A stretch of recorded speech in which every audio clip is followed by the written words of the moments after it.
Hey there, I'm John Gatula. Welcome to the Ag Analytics Collaboratory.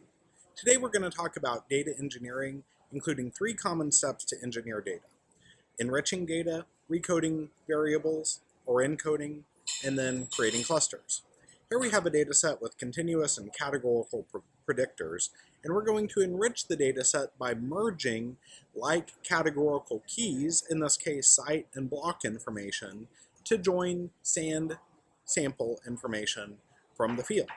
We have our join conditions that we bring in a join or query step in SAS Studio Flow. That will add the new variable to the old data set. Secondly, we're going to use the SAS task to recode variables. Here we have a quality score for each field trial. We're going to take the site name and add a new column with that site reliability indicator, such as we can use for weighting or other statistical incorporation.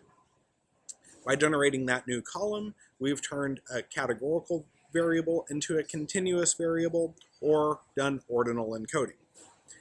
Last, we're going to do clustering, where we can take many continuous identifiers and create groupings or clusters, either on a by-site or overall basis, such that we can compress the information from many continuous predictors into one usable categorical predictor.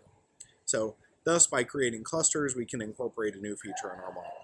This is an overview of some simple data engineering techniques common across agriculture.